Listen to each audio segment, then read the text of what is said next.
책이야기입니다. 오늘 소개할 책은 왜 누군가는 부자로 누군가는 빈자로 사는가? 그 모든 비밀이 담겨 있는 웰싱킹입니다. 지은이는 켈리체, 편행고 다산북스입니다. 10억 원의 빚을 진 실패자에서 6천 개의 일자리 창출, 12개국 30개가 넘는 비즈니스와 계열사를 거느린 글로벌 기업 회장 켈리체. 그녀가 눈부신 성공을 할 수 있었던 비결은 과연 무엇일까요? 저자 켈리처 회장님은 말합니다. 대부분 부자가 되길 원하지만 아무나 부자가 될 수 없는 이유는 부자의 도구를 모르기 때문이라고 하네요. 부자의 도구를 모조리 분석하고 그것을 적용한 노하우를 담아낸 것이 웰싱킹이라고 합니다. 켈리체는 누구든지 위기를 딛고 최고의 나로 서기 위해서는 웰싱킹을 자각해야 한다고 강조합니다. 위기를 기회로 역전시키는 마중물이 바로 풍요의 생각, 웰싱킹이라는 것이죠. 이쯤 되면 도대체 웰싱킹이 뭘까 많이 궁금해 하실 텐데요. 웰싱킹은 부의 웰스와 생각의 싱킹을 하나로 연결시킨 단어로 부를 창조한 사람들이 갖고 있는 생각의 뿌리를 이해하고 체득하기 위한 풍요의 생각을 뜻한다고 합니다. 실제로 책에는 부자들의 생각과 관련된 엄청난 비밀이 담겨져 있는데요. 스스로 쌓아 올린 가난의 벽을 부수게 도와주고 풍요의 삶으로 이끌어주는 웰싱킹. 그 비밀의 일부를 공개합니다. 제1부 인생의 밑바닥에서 싹튼 부의 씨앗. 한성실업, 나의 첫 직장. 그곳은 16살이었던 나의 일터였고 집이었다. 전북 정읍에서 버스를 타고 저녁 무렵 서울 답십리에 도착했다. 난생 처음 버스를 탄 나는 차멀미 때문에 정신이 혼미했다. 중학교를 갓 졸업한 소녀들이 버스에서 우르르 내렸다. 내일부터 공순이로 불리게 될 이 소녀들은 누군가의 안내를 받고 낯선 건물로 발길을 옮겼다. 한 방에 3층짜리 철제 침상이 12개씩 있었다.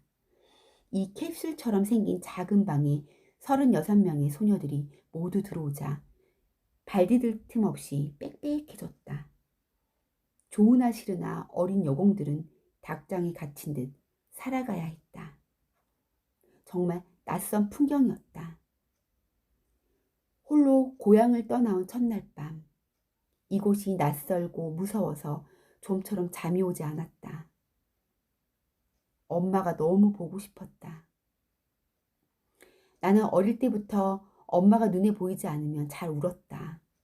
엄마가 들에서 일을 하고 있다는 사실을 확인한 뒤에야 울음을 그치곤 했다. 엄마 없는 밤이 이렇게 무서울 수가 있다니. 그렇다고 다시 고향으로 돌아갈 순 없었다. 당시 내 월급은 6, 7만 원 정도밖에 안 됐지만 한성실업은 돈을 벌려고 선택한 회사가 아니었다. 나처럼 가난하지만 학업을 이어가고 싶은 소녀들을 야간 학교에 보내준다는 명목으로 운영되는 회사이기도 해서 잔업이 없었다. 처음 하는 공장 일이 쉽진 않았지만 그렇다고 죽을 만큼 힘들지도 않았다. 일을 하는 덕분에 기숙사에서 먹고 자며 학교도 갈 수 있는 거니까 학교에 갈 수 있다는 사실 그 자체가 나에게는 가장 중요했다. 공장 일은 아침 8시에 시작해서 오후 5시에 끝났다. 이듬해 늦겨울이었다. 5시 30분. 여느 때처럼 공장 앞에는 우리를 학교로 실어나를 버스들이 줄지어 있었다. 그날 나는 웬일로 버스에 일찍 탔다. 창밖으로 친구들이 무거운 치맛자락을 휘날리며 달려오고 있었다. 나는 소매자락으로 찻장에 서른 입김을 닦고는 그 모습을 자세히 바라보았다. 나랑 가장 친한 친구 영숙이가 손에 무언가를 든 채 허겁지겁 달려오고 있었다. 손에 들린 건 보나마나 백설기 빵과 우유였을 것이다. 영숙이는 눈처럼 하얀 백설기 빵을 좋아했다.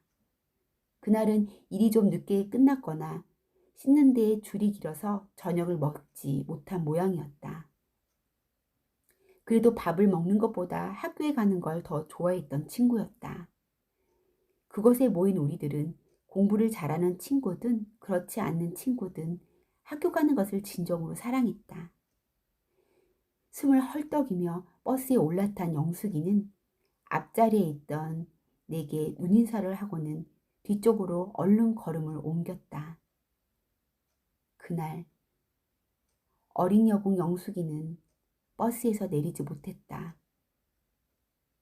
버스가 학교에 도착했을 때 그녀는 이미 죽어 있었다.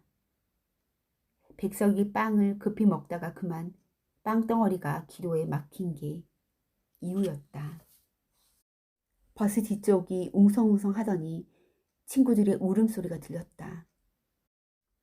응급처치도 받지 못한 채 내 친구 영숙이는 차가운 주검이 되었다.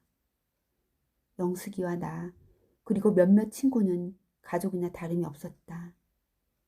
우리는 살겠다는 집념 하나로 고향을 떠나 모인 그곳에서 우리는 서로에게 가족이나 마찬가지였다. 영숙의 집은 유독 어려웠지만 그래도 영숙이는 그늘진 곳 없이 명랑했다. 우리 중에서 공부도 제일 열심히 하는 친구였다. 밥 먹을 시간도 없이 꾸역꾸역 버스 안에서 밀어넣은 백설기 빵이 그런 친구의 목숨을 앗아갔다.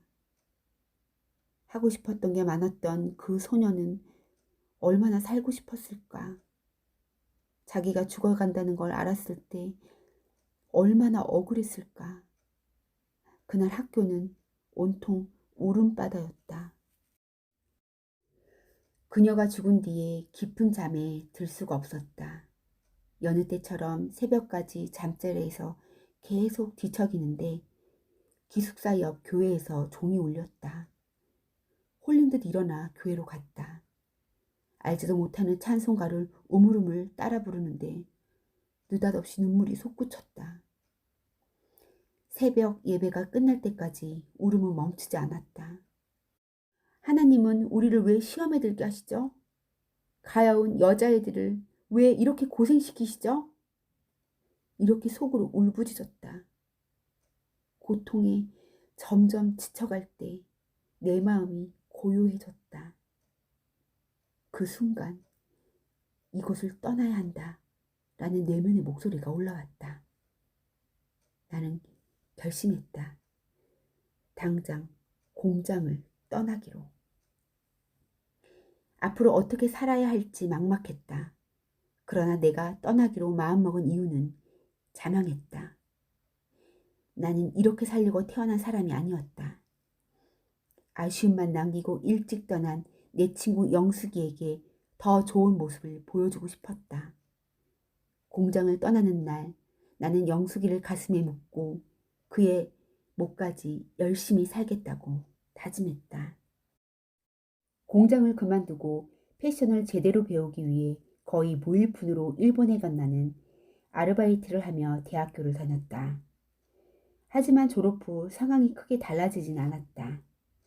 어차피 내가 어디에 살든 돈이 없기는 마찬가지였기 때문에 무작정 패션의 나라 프랑스로 향했다. 프랑스어는 한마디도 못하는 채로 찾아간 파리에서 악착같이 공부를 하고 일을 했다. 돈을 벌어야 나의 행복을 보장받을 수 있다고 굳게 믿었다. 하늘이 이런 내 간절한 마음을 알았던 걸까? 어려운 순간도 많았지만 하는 일마다 물 흐르듯 술술 풀렸고 그렇게 노력한 나는 30대 중반이 되어 친구의 제안으로 전시사업을 할 수 있었다. 전시사업은 파리 본사에서 한국 지사까지 확장되며 꾸준히 성장했다. 확신이 있었기에 많은 빚까지 지며 투자했다. 성공을 꿈꾸며 열심히 일했지만 그 기쁨도 잠시 손에 쥐었던 모든 게 모래처럼 산산이 흩어졌다.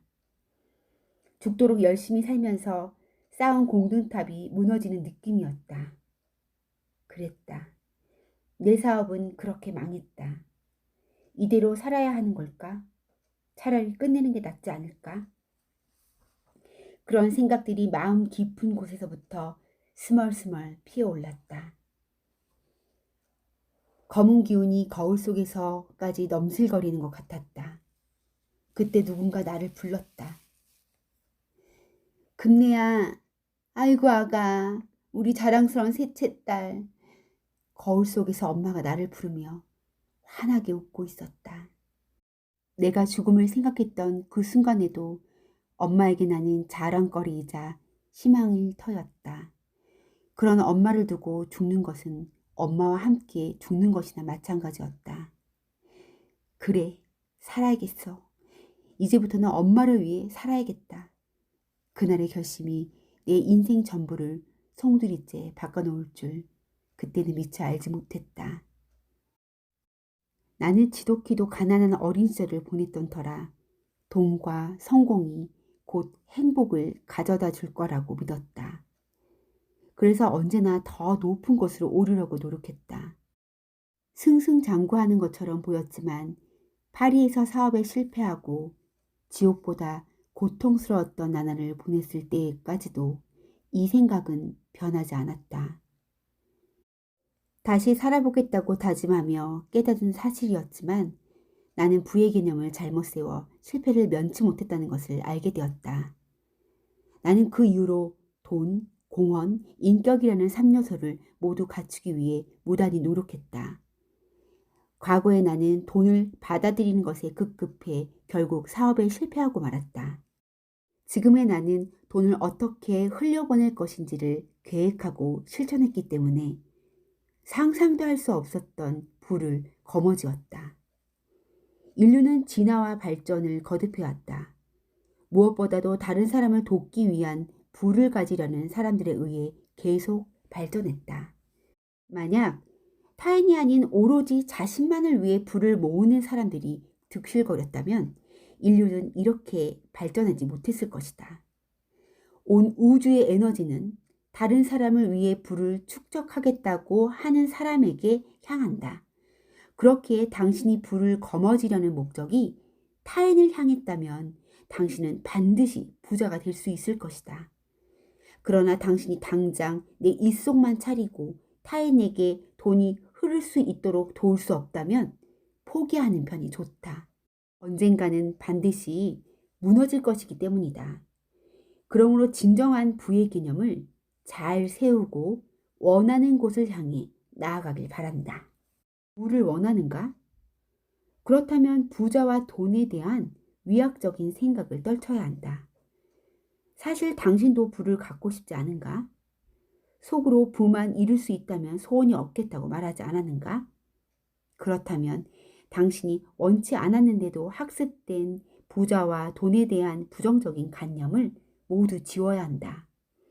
이번 기회에 경제적 자유를 누리겠다고 결심했다면 펜과 종이를 준비하고 다음 네 질문에 솔직히 답해보라. 첫 번째 질문. 당신에게 부자란 무엇인가? 두 번째 질문. 당신에게 돈이란 무엇인가? 당신이 쓴 글을 다시 한번 보라. 부자와 돈에 대한 당신의 감정은 어떠한가? 어릴 적 돈에 대해 어떤 이야기를 듣고 자랐는가? 당신이 생각하는 부자의 이미지는 어떠한가? 누가 그런 이미지를 심어주었는가? 당신이 지금껏 봐왔던 켈리체는 타명의 상징이라고 생각하는가? 나 또한 부자와 돈에 대해 그렇게 생각했던 적이 있었다. 하지만 웰싱킹을 통해 부정적인 굴레에서 벗어났다. 내가 생각하는 부자란 이렇다.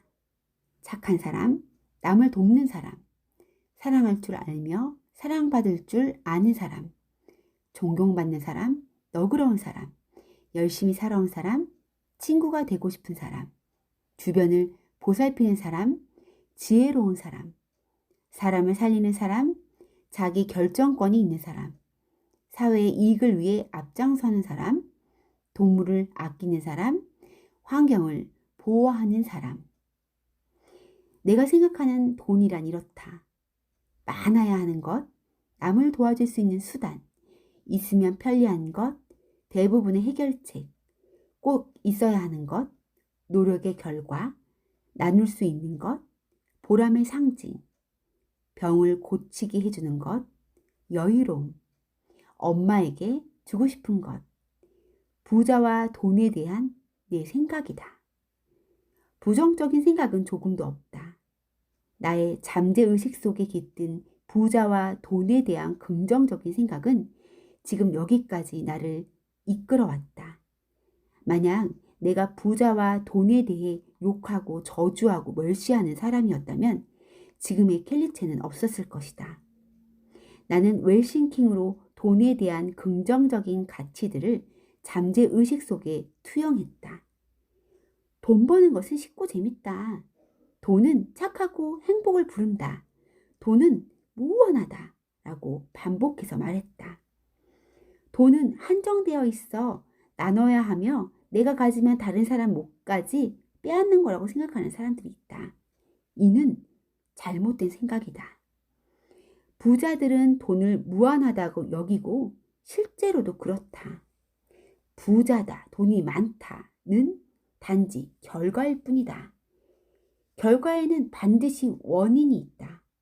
원인의 본질은 생각이다. 나는 부자가 되기 위해 생각을 바꿨다. 웰싱킹 하기 시작했다. 생각이 감정을 부르고 감정이 행동을 부르고 행동이 결과를 불러온다는 사실을 잊으면 안 된다. 부자는 사기꾼, 욕심쟁이, 갑질하는 사람, 나쁜 사람이 아니다. 그렇게 행동한 몇몇 사람이 있었을 뿐이다. 건강과 사랑, 행복처럼 부도 중요하고 꼭 이루어야 하는 것이다. 잠재의식 속에 숨어있는 부자와 돈에 대한 나쁜 의식을 모두 지워라. 이렇게 확언했는데도 내면의 부정적인 요소들을 잠재울 수 없다면 선언을 추천한다. 선언은 내가 먼저 말을 하고 실천하는 일이고 확언은 이미 일어난 일을 말로 되풀이하는 것이다. 예를 들어 나는 백만장자 생각 파워를 가지고 있다 라고 확언하면 거짓말하지 마. 너는 백만장자 아니잖아. 라는 말이 떠오를 수 있다. 그러니 나는 그런 사람이 아니지만 해낼 거라고 선언해야 한다. 부를 창조하는 웰싱킹의 힘이 잠재의식에 잘 뿌리 내리도록 정성을 다하라.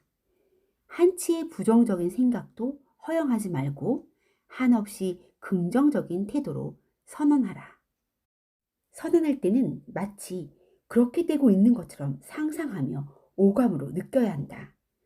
느껴지는 즉시 행복감을 표출해야 한다. 이 선언문을 매일 하루에도 몇 번씩 낭독하길 권장한다. 100일만 해도 당신의 현금 흐름이 아주 좋아질 것이다. 돈에 대한 내적 태도가 달라져 언행의 변화를 가져오기 때문이다. 아직도 부자가 되고 싶다면서 부자와 돈을 미워하는가? 그래도 괜찮다. 이제 막 시작을 했을 뿐이다. 부자에게는 부자들의 착한 이야기가 잘 들려온다. 코로나 때문에 매출이 줄었지만 직원들을 위해 월급을 올려줬다는 이야기, 월세를 내려줬다는 이야기, 재민에게 기부했다는 이야기 등 부자의 선행은 너무나도 많다. 이런 말을 듣고도 내면에서 부자에 대해 부정적인 생각이 든다면 당신은 부자가 되기 힘들 것이다. 당신의 잠재의식이 당신이 부자가 될 수 없도록 붙잡고 있기 때문이다. 진정한 부를 원한다면 더 이상 부를 미워하지 말라.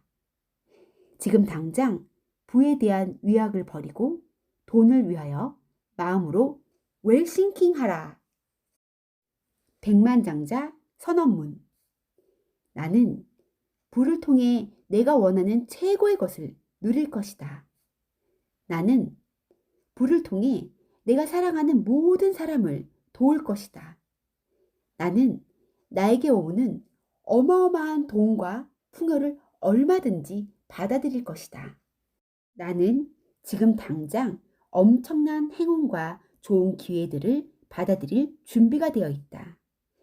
내가 저축하는 모든 돈은 나를 위해 더 큰 부와 풍요를 가져다 줄 것이다. 내가 지출하는 모든 돈도 더 큰 부와 풍요를 가지고 내게 다시 돌아올 것이다. 나는 돈을 사랑하며 반드시 부자가 될 것이다. 나의 순자산이 복리 성장하고 기하급수적으로 늘어날 것이다. 다양한 방법을 통해 수입이 점점 늘어나매 행복하고 감사하다. 나는 백만장자의 생각파를 가지고 있다.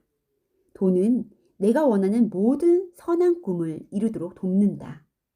나의 삶은 모든 면에서 풍요롭고 여유롭다. 나는 정신적, 신체적으로 모두 건강한 부자다. 여기까지 책과 함께였습니다. 들어주셔서 감사합니다. 다음에 또 만나요.